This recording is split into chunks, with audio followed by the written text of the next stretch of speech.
this video, we take a look on how to get this vintage look with Dehancer Pro in Davinci Resolve. This tool allows you to emulate film in the perfect digital world without big headache. So let me begin from the start. We have two install routines, one for AMD GPUs and Nvidia GPUs. I'm running here a good old GeForce 1080 GTX, so it's clear what to install.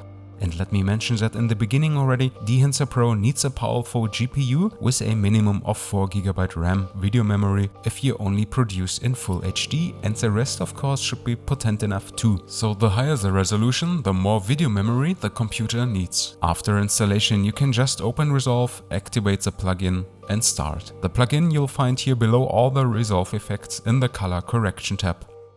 We have here our black cat demo clip in S-Log 3, which shows quite good the possibilities of Dehancer, and let me already start with my point of view. The plugin comes with the option to put a LUT on the clip. In my case there's a LUT for the Sony FX6 to transform it to Rec. 709 footage. So it is possible to use the plugin as all-in-one solution for the color correction and grading. I prepared a quick comparison between the original Sony LUT and the included LUT from Dehancer, and as you can see there are almost no differences in color interpretation. There's a slight difference on the green magenta axis, but I do not assume any liability for it, so in the end it's just me. Let's stay at this workflow and we continue with the sliders in the input tab here on the top. We have things like exposure compensation, which works quite well from -3 to +3. Even tint and color temperature can be set here to get rid of color casts. I have to mention it again, these kind of settings are very fundamental and should be made in the beginning of the workflow, so that's why I didn't add any other nodes. The difference slider I keep untouched because I'm used here a very modern lens where this flaw is no big deal.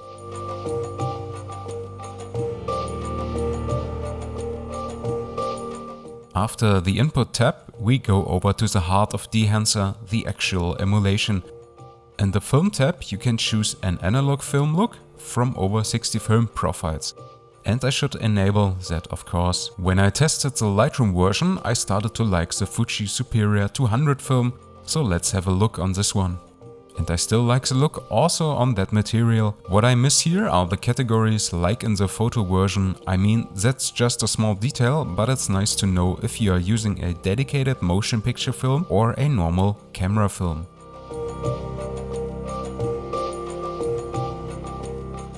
Anyway, it's possible to push and pull here too. That means we change the exposure, color temperature, tint, black and white point all at once. That process is from analog film developing. The expand tab allows to set the white and black point to create more contrast or the opposite. The print tab primarily serves to give the material another look, but can be also understood as how it is called to check your material on printed film, so a kind of soft proof.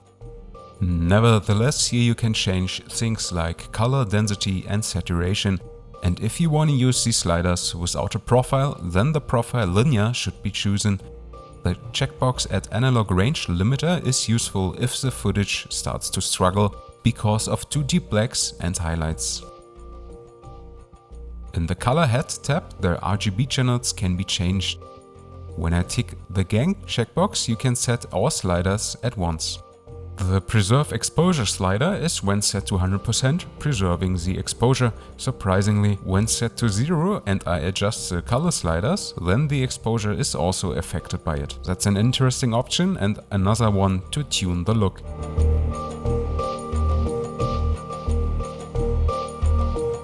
The next three tabs are also a main ingredient of Dehancer: the film grain, halation and bloom. These three makes the footage look vintage and definitely analog. The grain removes for sure the clean look of digital filming and adds an organic film grain on the footage. The amount and size can be adjusted, and what I really like, you can increase or decrease the amount of grain in the areas of the image by means of the shadows, midtones and highlights.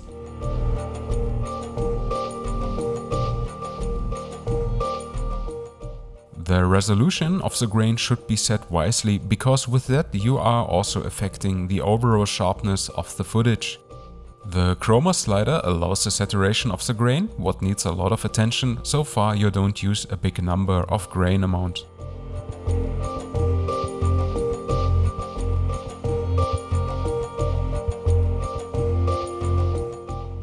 Halation is the next option to de-enhance your image. This adds a reddish halo around high contrast edges and highlights. All that can be of course amplified, and the global and local diffusion are for me the most important sliders in this tab. For finer adjustments there's also a mask mode, which makes it easier to spot the halation. By the way, grain and halation are activated now at the same time, and the frames per second dropping now already. I like a lot the bloom feature, which adds a nice glowing around contrast edges. The highlights and source limiter slider determine the threshold of the bloom. Details and diffusion adjusting the fringing and the radius, and amplify of course the strength of the effect.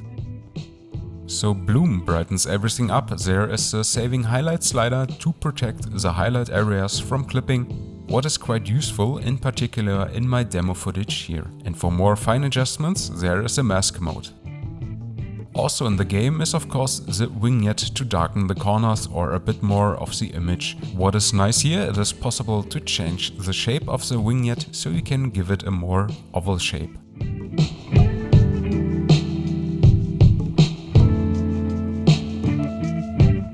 Film breadth has a big impact on the material. This imitates the imperfect condition of the film and the shutter during filming. So that means exposure, colors and contrast are changing during playback, and that's what are these sliders for. The higher the numbers, the more intense are the changes in their certain characteristics. Only problem, it demands a lot of performance, what makes a right decision quite hard. To make a right judgment possible, I'm just gonna render this clip now direct on the timeline. Let's have a quick look between on and off film breath.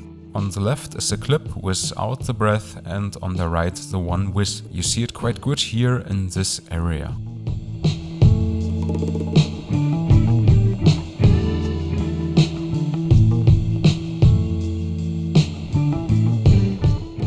To make it more worse, there's something like called gate weave. This simulates the movement of the film in the camera.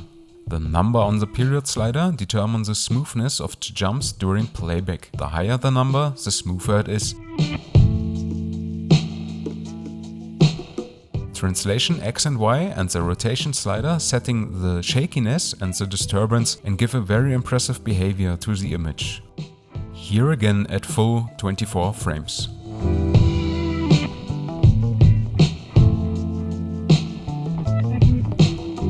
What is left is a false color tab, which is also for free as standalone version available. It's known from field recorders for instance to find the right exposure levels for recording.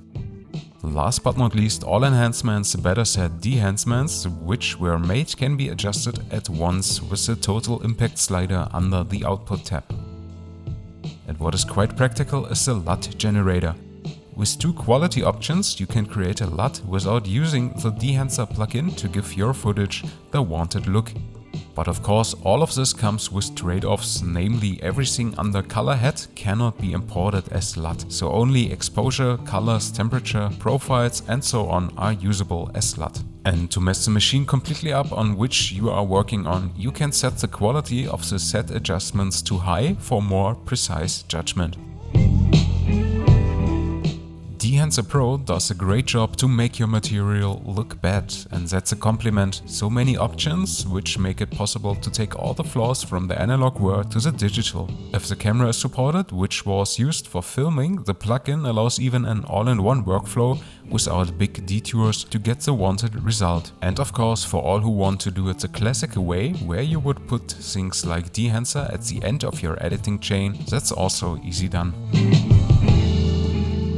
Here's a quick disclaimer, the Dehancer team contacted me to review their plugin without any conditions or restrictions, so this video was made without any dictation, and for all who got convinced or want to test it in Resolve, there's a promo code of 10% in the description for everyone who want to support me. I hope you got a nice overview of Dehancer Pro for Davinci Resolve, and if you are interested, there's also a version for still photography available. Dehancer Photo you can use in Lightroom, for example, what allows to create a film look on your photos. For that you can check my video where I take a look on it. For more photography topics you can visit Lightcolorshadow.com, and if you like you can leave a thumb up and a subscription. We'll see us in one of my next videos. Until then, good light for you and take care. Bye bye.